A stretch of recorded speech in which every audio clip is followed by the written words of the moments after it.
Hello students, आज के इस वीडियो में मैं chapter number 9 economic policy of India since 1991 economics की एक्सरसाइज आपको प्रोवाइड कर रही हूँ। तो इसका एक्सप्लेनेशन स्टार्ट करने से पहले मैं आपसे रिक्वेस्ट करूंगी कि अगर अभी तक आपने चैनल को सब्सक्राइब नहीं किया तो जल्दी से चैनल को सब्सक्राइब कर लीजिए एंड बेल आइकन बटन को प्रेस कीजिए ताकि आपको लेटेस्ट वीडियो के नोटिफिकेशंस मिलते रहे। वीडियो को लाइक करना एंड शेयर करना नहीं भूलना। डियर स्टूडेंट्स, यहाँ पर question number 1, complete the following statements. आपको जो नीचे दी हुए स्टेटमेंट्स वो कंप्लीट करने हैं by choosing the correct alternative, सही ऑल्टरनेटिव चूज कर। तो यहाँ पर जैसे है ना, आफ्टर इंडिपेंडेंस, तो इंडिपेंडेंस मतलब 1947 को हम लोग इंडिपेंडेंट हुए, राइट।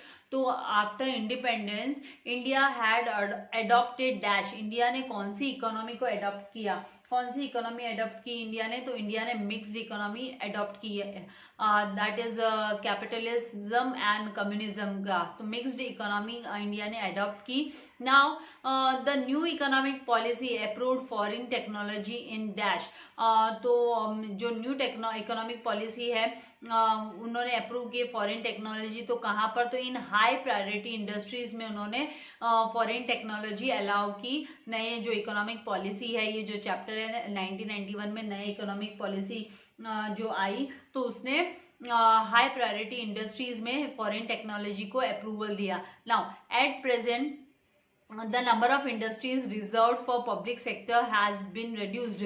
जो पब्लिक सेक्टर के लिए नंबर ऑफ जो यहाँ पर सेक्टर्स है वो 2 ही रिजर्व्ड सेक्टर्स है अभी, जो कि है ना रेलवेज एंड ऑटोमिक एनर्जी, बाकी सारे के सारे प्राइवेटाइज्ड हो चुके हैं। Now assertion and reasoning, assertion मतलब स्टेटमेंट एंड है ना रीजनिंग। तो यहाँ पर जो ए है ये स्टेटमेंट है एंड आर रीजन है। तो आपको दोनों भी स्टेटमेंट्स को रीड करना है, फिर आपको डिसाइड करना है कि आपका जो फर्स्ट स्टेटमेंट है उसका ये जो आर है वो उसका कारण है क्या, रीजन है क्या सही। तो उसके हिसाब से फिर आपको जो नीचे ऑप्शंस दिए वो सिलेक्ट करने होते हैं यहाँ पर। तो यहाँ पर assertion, delicensing of industries was an important step taken under liberalisation. तो लिबरलाइजेशन के तहत जो डी लाइसेंसिंग मतलब जो गवर्नमेंट ने है ना एबॉलिश कर दिया लाइसेंस, गवर्नमेंट लाइसेंस जो रिक्वायर्ड होता है इंडस्ट्रियल एक्टिविटीज के लिए। तो काफी कम इंडस्ट्रीज पे उन्होंने कंपल्शन रखा, बाकी उन्होंने ये जो है वो एबॉलिश कर दिया है। तो delicensing of industries was an important step taken under liberalisation and unwanted controls, जो अनवांटेड कंट्रोल्स हैं एंड रिस्ट्रिक्शंस है led to economic stagnation prior to 1991। तो वो इकोनॉमी को जो डिस्ट्रिक्शंस एंड कंट्रोल की वजह से वो जो इकोनॉमी थी वो नीचे आ रही थी हमारी, इसीलिए तो है ना नई पॉलिसी, न्यू इकोनॉमिक पॉलिसी की जरूरत पड़ी, राइट। तो यहाँ पर delicensing of industry was an important step taken under liberalisation, ये है ना ट्रू है। एंड जो रीजन वाला स्टेटमेंट है वो भी ट्रू स्टेटमेंट है, तो बोथ आर ट्रू। एंड हम बोल सकते हैं कि आर जो है वो करेक्ट एक्सप्लेनेशन है ए का, ए स्टेटमेंट का करेक्ट एक्सप्लेनेशन है। तो यहाँ पर ये जो ऑप्शन नंबर सी है, A and R both are true and R is the correct explanation of A, ये आपका सही आंसर होगा। नाउ नेक्स्ट यहाँ पर क्वेश्चन असर्शन में कि इन 1991 India faced an acute shortage of foreign exchange reserves. India के पास है ना फॉरेन एक्सचेंज रिजर्व्स बहुत कम हो गया था, इतना कम हो गया था कि वो लोग है ना 2 वीक का इंपोर्ट करने में भी कैपेबल, सक्षम नहीं थे। उनके पास जो रिजर्व्स थे फाइनेंस करने में भी कैपेबल नहीं थे, उनकी जो फॉरेन करेंसी बहुत कम हो गई थी, करेंसी एसेट्स। नाउ इसका reasoning, import quotas and tariffs led to an increase in imports. तो import quotas and quotas and tariffs जो है उन्होंने इंक्रीज किया है इंपोर्ट्स को। तो ये इसका जो है यहाँ पर खाली एक ही स्टेटमेंट करेक्ट है, वो भी जो ए स्टेटमेंट की इन 1991 India faced an acute shortage of foreign exchange. तो ये जो रीजनिंग है ये स्टेटमेंट भी सही नहीं है, तो ये रीजन तो होने का फिर सवाल ही नहीं उठता है। तो यहाँ पर A is the true but R is false. तो इस तरीके से आपको आंसर लिखना है।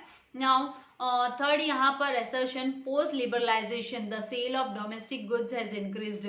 डोमेस्टिक गुड्स की जो सेल है वो इंक्रीज हो गई है आफ्टर लिबरलाइजेशन।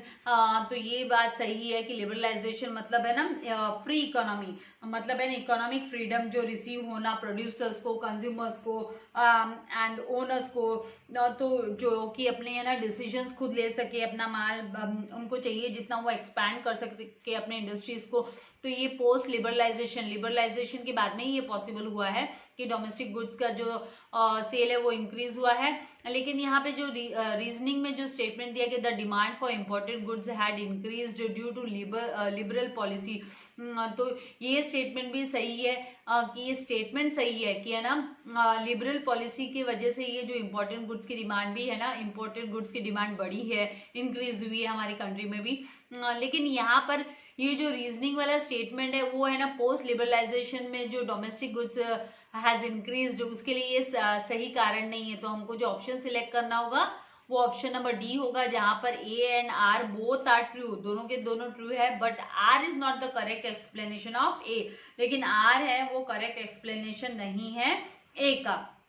नाउ यहाँ पर हम आएंगे स्टेटमेंट नंबर जो 4 यहाँ पर दिया हुआ है, और उसमें सबसे पहले कि assertion A, due to globalisation, globalisation के वजह से a country can not achieve self sufficiency in food production, food production में वो सेल्फ सफिशिएंसी अचीव नहीं कर सकते हैं ग्लोबलाइजेशन की वजह से। एंड सेकेंड यहाँ पे बोला कि भाई हाँ ये सही है कि ग्लोबलाइजेशन की वजह से फिर वो लोग है ना self sufficiency in food production, मतलब अपने फूड प्रोडक्शन के लिए खुद है ना वो सेल्फ डिपेंडेंट नहीं रहेंगे, फिर वो दूसरों पे भी डिपेंडेंट हो जाएगा, right. And globalisation has created a revolution in IT sector. तो यहाँ पर ये दोनों भी स्टेटमेंट सही है कि आईटी सेक्टर में बहुत बड़ा रिवोल्यूशन आया है, यहाँ पर आईटी सेक्टर पे बहुत बड़ा असर हुआ है। तो ड्यू टू ग्लोबलाइजेशन कंट्री एक तो है ना अचीव नहीं कर पाएगी, वो दूसरों पे डिपेंडेंट हो जाएगी, और आईटी सेक्टर में जो बहुत जो असर पड़ा है।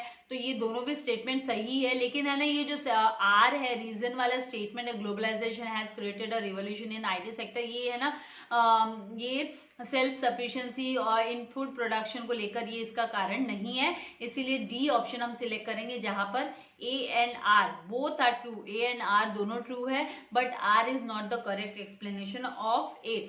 आर है ना ए का करेक्ट एक्सप्लेनेशन नहीं है।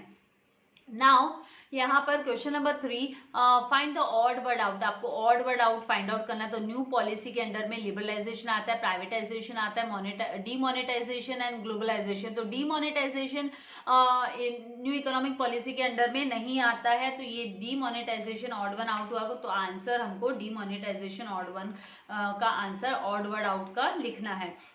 देन यहाँ पर क्योंकि कंपोनेंट्स 3 ही है new economic policy, liberalisation, privatisation and globalisation. Second यहाँ पे इंडस्ट्रीज रिक्वायरिंग कंपल्सरी लाइसेंसिंग, कौन सी इंडस्ट्रीज को कंपल्सरी लाइसेंसिंग की रिक्वायरमेंट है? तो defence equipment, agro based industries, then cigarettes, then industrial explosion. तो कंपल्सरीली जो लाइसेंस है वो डिफेंस इक्विपमेंट के लिए है, सिगरेट्स के लिए है, इंडस्ट्रियल एक्सप्लोजिव्स के लिए है। एग्रो बेस्ड इंडस्ट्रीज के लिए कंपल्सरी लाइसेंस की जरूरत नहीं है। तो एग्रो बेस्ड मतलब जो एग्रीकल्चर पे बेस्ड इंडस्ट्रीज है उन पे नहीं है, तो agro based industry is the odd one out. बाकी सबके लिए लाइसेंसिंग कंपल्सरी है। भाई डिफेंस का सामान बनाओगे, लड़ाइयों के सामान बनाओगे, जैसे बॉम्ब्स वगैरह, एक्सप्लोजिव्स वगैरह बनाओगे, सिगरेट्स बनाओगे, तो उसके लिए लाइसेंस लेना जरूरी है, मस्ट है। नाउ नवरत्न स्टेटस कंपनीज जो है वो SPCL है या IOSC है या ONGC है या HPCL है।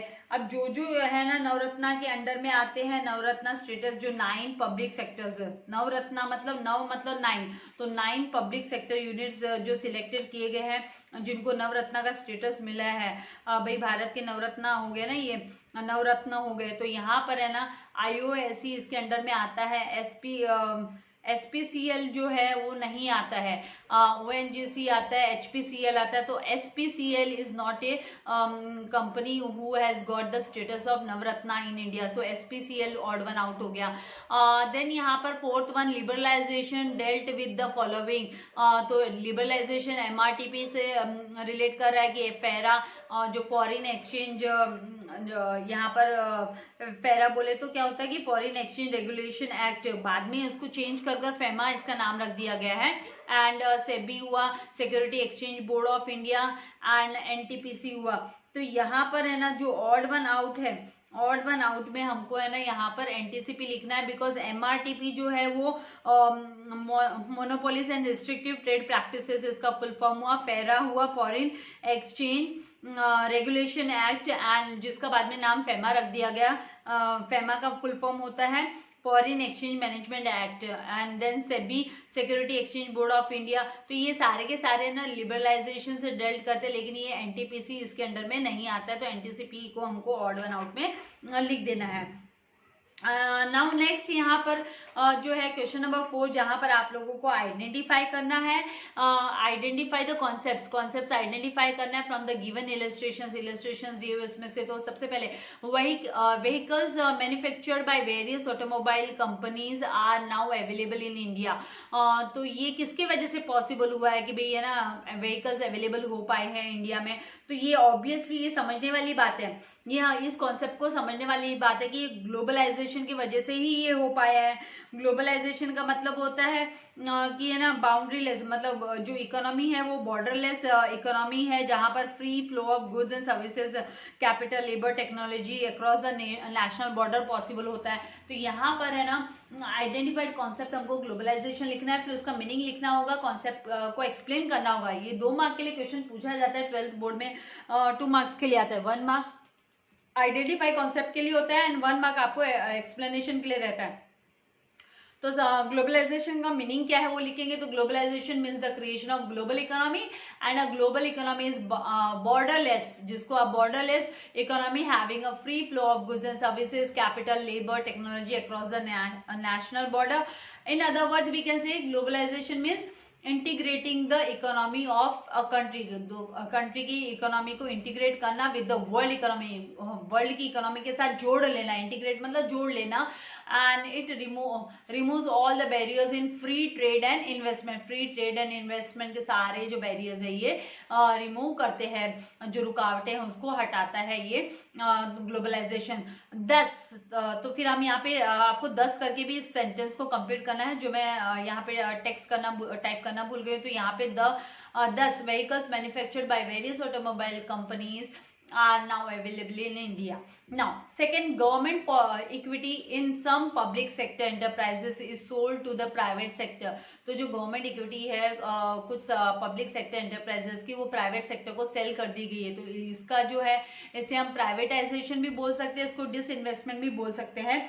तो डिसइन्वेस्टमेंट का मतलब होता है कि भाई है ना डिसइन्वेस्टमेंट मतलब कंपनी के जो पब्लिक कंपनी के शेयर्स है वो प्राइवेट कंपनी को बेच दिए गए, डिसइन्वेस्टमेंट। तो यहाँ पर है ना दोनों भी है ना करेक्ट टर्म है, तो हम इन दोनों ही टर्म को यूज कर लेंगे कि भाई प्राइवेटाइजेशन एंड डिसइन्वेस्टमेंट। तो प्राइवेटाइजेशन का मतलब होता है transfer of ownership from public to private sector, public से प्राइवेट सेक्टर में ओनरशिप ट्रांसफर कर देना। एंड अगर हम बड़ी उसमें ब्रॉडर सेंस में अगर हम बात करें तो इसका मतलब होता है introduction of private management and control, कि भी है ना private management and private control को इंट्रोड्यूस करना हुआ विथ और without the change in the ownership of public enterprise. Public enterprise की जो ओनरशिप है वो चेंज ना होते हुए, उसको बिना चेंज किए ही है ना privatisation, private management and control ले आना। नाउ यहाँ पर जो डिसइन्वेस्टमेंट का मतलब है कि it is the act of selling shares of sick public sector, जो बीमार पब्लिक सेक्टर्स है, जो सिक है, जो अच्छा परफॉर्म नहीं कर पा रहे हैं, जो प्रॉफिट नहीं जनरेट कर पा रहे हैं, तो वो पब्लिक सेक्टर्स को प्राइवेट सेक्टर, उस पब्लिक सेक्टर के शेयर्स प्राइवेट सेक्टर को बेच देना। जैसे एग्जांपल के तौर पे डिसइन्वेस्टमेंट ऑफ मारुति का हुआ, आईटीडीसी कंपनी होटल्स का हुआ, आईपीसीएल एंड बीएसएनएल का डिसइन्वेस्टमेंट हुआ। बीएसएनएल मतलब विदेश संचार निगम लिमिटेड, एंड आईपीसीएल मतलब इंडियन पेट्रोकेमिकल्स कॉर्पोरेशन लिमिटेड। ये सारे आप लोगों को दिए हुए हैं टेक्स्ट बुक में, आपको सारे इनके फुल फॉर्म मिल जाने वाले हैं। नाउ यहाँ पर थर्ड जो है वो है foreign investment are encouraged on large scale in the industrial sector of India. India के इंडस्ट्रियल सेक्टर में फॉरेन इन्वेस्टमेंट बड़ी भारी मात्रा में लार्ज स्केल पे ये क्या किया गया, एनकरेज किया गया है. तो आइडेंटिफाइड जो कॉन्सेप्ट है वो हुआ लिबरलाइजेशन, क्योंकि यहाँ पर एनकरेजमेंट दिया है फॉरेन इन्वेस्टमेंट को. तो जब इकोनॉमिक फ्रीडम होगा and freedom for economic decision होगा तभी ये पॉसिबल है. तो लिबरलाइजेशन रेफर्स टू, हमको मीनिंग लिखना है, इकोनॉमिक फ्रीडम और freedom for economic decision. And इसका मतलब है कि प्रोड्यूसर्स यहाँ पर कंज्यूमर्स एंड जो ओनर्स है, जो factors of production, income factors of production are free to take decision, वो है ना फ्रीली डिसीजन ले सकते हैं प्रमोट करने के लिए, अपने फायदे के लिए. वो अपने बिजनेस को है ना वो और एक्सपैंड कर सकते हैं, खुद डिसीजन ले सकते हैं. तो आई होप आपको ये सारे कॉन्सेप्ट्स अच्छे से क्लियर हो गए यहाँ तक कि किस तरीके से आप लोगों को ये आइडेंटिफाई एंड एक्सप्लेन का कॉन्सेप्ट लिखना है. फिर यहाँ पर है ना क्वेश्चन नंबर 5, तो उसकी 2 और मैं आप लोगों को क्वेश्चन नंबर 5 के 2 मैंने टाइप करके रखे 2 आंसर्स, तो 2 आंसर आपको प्रोवाइड कर देती हूँ. बाकी रिमेनिंग जो 3 आंसर्स है वो नेक्स्ट वीडियो में मैं आप लोगों के लिए क्वेश्चन नंबर 6 एंड 7 के साथ अपलोड करूंगी. तो यहाँ पे state with reason whether you agree और disagree with the following statement. आप है ना नीचे दिए हुए स्टेटमेंट से अग्री करते हो डिसअग्री करते हो क्या. तो यहाँ पे liberalisation has permitted the use of foreign technology, इन्होंने फॉरेन टेक्नोलॉजी के यूज को परमिशन दी है लिबरलाइजेशन ने. यस, हाँ, तो हम लोग अग्री करते हैं, इसीलिए हम यहाँ पे आंसर में पहले 1 मार्क आपका यहाँ पे पक्का हो जाता है. आपने सही उत्तर दे दिया अग्री डिसअग्री का. तो यस, आई डिसअग्री लिख दिया तो गलत हो जाएगा, पूरा आंसर गलत, फिर 0 मिलेगा. लेकिन ये सही है इसलिए आई अग्री लिखा है तो 1 मार्क यहाँ पे फिक्स हो गया आपका विद द अबव स्टेटमेंट. फिर आपको लिबरलाइजेशन का मीनिंग क्या है पहले वो लिख दो. Liberalisation refers to the economic freedom और freedom for economic decision. Now इसका मतलब क्या है, तो it means producers, consumers and owners of the factors of production are free to take decision to promote their self interest. And liberalisation has allowed the use of foreign technology. Liberalisation ने foreign technology को use करने के लिए allow किया है, encourage किया है, encouragement to the foreign technology. And ज़्यादा प्रायोरिटी है ना हाई प्रायोरिटी इंडस्ट्रीज को ही मिली है. टेक्नोलॉजी हाई प्रायोरिटी है ना इंडस्ट्रीज को मिली है फॉरेन टेक्नोलॉजी यूज करने के लिए. जिससे क्या फायदा होगा, तो जो कॉस्ट है एंड इंडस्ट्रीज के जो कॉम्पिटिशन्स है वो कम हो जाएंगे. तो यहाँ पे in high priority industries this helps to reduce the cost and make the industries competitive. फिर लास्ट में आपको आंसर को 10 liberalisation has permitted the use of foreign technology, इस तरीके से आपको आंसर को लिखना है. नाउ 10 लिखना मत भूलिएगा, जरूर से लिखिएगा. यहाँ पे कहाँ मैं मिस आउट कर चुकी हूँ लिखा नहीं है मैंने यहाँ पर, तो आपको जरूर से लिखना है. नाउ नेक्स्ट यहाँ पर second, government has given private enterprises free access to public sector. क्या गवर्नमेंट ने ना प्राइवेट एंटरप्राइजेस को फ्रीली एक्सेस करने के लिए दिया है क्या पब्लिक सेक्टर्स को, तो ये गलत है. I disagree with the above statement. Government of India ने ना न्यू इकोनॉमिक पॉलिसी अडॉप्ट की है जिसे हम NEP 1991 भी बोलते हैं, new economic policy NEP in 1991. And the new industrial policy introduced radical changes, बहुत सारे चेंजेस लेके आए हैं. इंडिया के जो इंडस्ट्रियल सेक्टर जो शेकल और जो मतलब जिसमें लॉस मेकिंग इंडस्ट्रीज थे, इकोनॉमी थे, जिन्होंने ना अननेसेसरी की जो है ना ब्यूरोक्रेटिक कंट्रोल्स, जो rules and regulation and rigid जो गवर्नमेंट के प्रोसीजर्स थे उनको हटाने में हेल्प किया है NEP ने. अर्लियर क्या था, 17 इंडस्ट्रीज जो थे वो रिजर्व्ड थे for public, only for public sector. That is private organisation could not carry on this businesses, कि प्राइवेट सेक्टर ये बिजनेस नहीं रन कर सकते करके, तो वो रिजर्व्ड सेक्टर्स है. लेकिन अभी क्या है, द NEP ने रिड्यूस कर दिया जो नंबर है to 8, और उसके बाद में है ना ये अभी खाली 2 ही इंडस्ट्रीज रिजर्व रह गई है हमारी कंट्री में पब्लिक सेक्टर के अंडर में, जो कि एक तो रेलवे है एंड एक ऑटोमिक एनर्जी है. And this move was with the objective of, इनका जो ऑब्जेक्टिव क्या है कि भाई है ना पब्लिक सेक्टर की एफिशिएंसी को इंक्रीज करना है. एंड जो कैपिटल है ना बीमार जो सिक पब्लिक सेक्टर से उसमें पैक हो गया, लॉक्ड हो गया, वो कैपिटल को रिलीज करना होगा एक तरीके से, प्राइवेट के हाथ में देने से काम अच्छे से हो पाएगा करके. एंड एंडिंग स्टेट मोनोपोली, और स्टेट मोनोपोली इसी के साथ स्टेट मोनोपोली, मान ली पर्टिकुलर स्टेट में अगर कोई वो इंडस्ट्री सेटल है तो वो मोनोपोली भी हट जाएगी. दो the government open the public sector for private enterprises. तो गवर्नमेंट ने क्या किया, गवर्नमेंट ने है ना दरवाजे खोल दिए प्राइवेट एंटरप्राइजेस के लिए। The key industries are still kept with the public sector only. तो की इंडस्ट्री कौन सी हो गई, तो एक तो हो गया रेलवेज एंड दूसरा ऑटोमिक एनर्जी, वो अभी भी गवर्नमेंट के हाथ में है। बाकी इंडस्ट्रीज के लिए उन्होंने दरवाजे खोल दिए हैं कि है ना प्राइवेट एंटरप्राइजेस भी वो बिजनेस रन कर सकते हैं।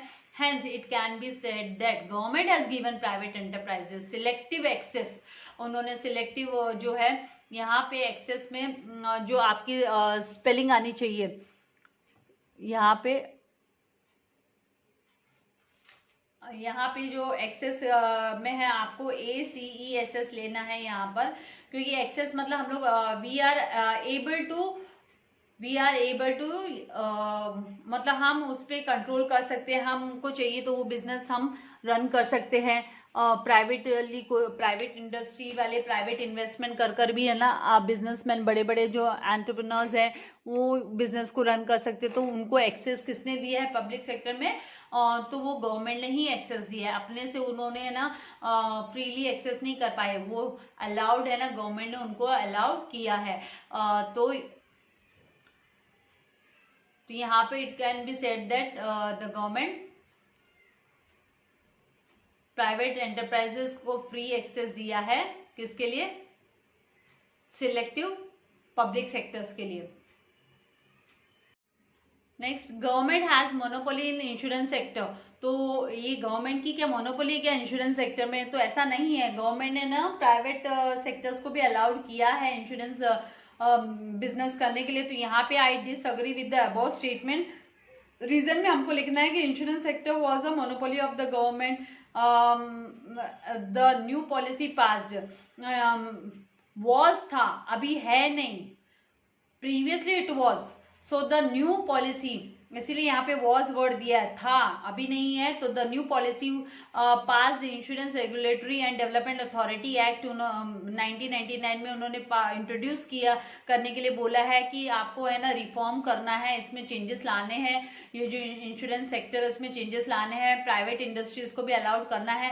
तो the IRDA has given licence. तो IRDA ने है ना मैनी प्राइवेट कंपनीज को भी है ना लाइसेंस दिया है टू एंटर इंश्योरेंस बिजनेस में एंटर करने के लिए। तो बहुत सारे प्राइवेट यहाँ पर इंडस्ट्रीज में है नाम, जहाँ पर हम यहाँ पर India allowed private companies, India ने प्राइवेट कंपनीज को अलाउड किया इंश्योरेंस सेक्टर इन 2000 से अलाउ किया, जिन्होंने ना जो लिमिट भी सेट की है FDI की, फॉरेन डायरेक्ट इन्वेस्टमेंट की, FDI की टू 26%, विच वॉज इंक्रीज, जो 26% थी वो इंक्रीज कर 49% कर दी है 2014 में। And this has ended the monopoly. तो ये इसी के साथ है ना जो गवर्नमेंट ने ये सेक्टर अपने हाथ में रखा था वो मोनोपोली का एंड हो गया, and hence the government does not have the monopoly in insurance sector. तो गवर्नमेंट का जो इंश्योरेंस सेक्टर में अभी कोई मोनोपोली नहीं है, उन्होंने प्राइवेट के लिए भी ओपन कर दिया है, प्राइवेट को भी इसके लिए वेलकम किया है। तो IRDA पहले रेगुलेट करती है, ये जो सारे वर्किंग है इंश्योरेंस कंपनीज के एंड ब्रोकर्स के वो IRDA के कंट्रोल में ही रहते हैं। IRDA का फुल फॉर्म जैसे कि यहाँ पर दिया है insurance regulatory and development authority act, यहाँ पर है। बहुत सारे है ना अलग अलग है ना वेराइटीज ऑफ कंपनीज है जो कि इस इंश्योरेंस के बिजनेस में अब है। हमारे बहुत सारे बैंक्स को भी अथॉरिटी मिली है, प्राइवेट बैंक्स को भी मिली है। तो आई होप यहाँ तक आपको समझ में आ गया। नेक्स्ट वीडियो लेक्चर में मैं आप लोगों के लिए जो रिमेनिंग इसके रीजन वाले क्वेश्चंस हैं and question number 6 and question number 7 upload करूंगी। तो वीडियो को लाइक करना एंड शेयर करना नहीं भूलना अपने फ्रेंड्स के साथ, एंड सब्सक्राइब नहीं किया चैनल को तो सब्सक्राइब कर जल्दी से बेल आइकन बटन को प्रेस करना है ताकि आपको लेटेस्ट वीडियो के नोटिफिकेशंस मिलते रहे। Thank you very much. God bless you all dear students.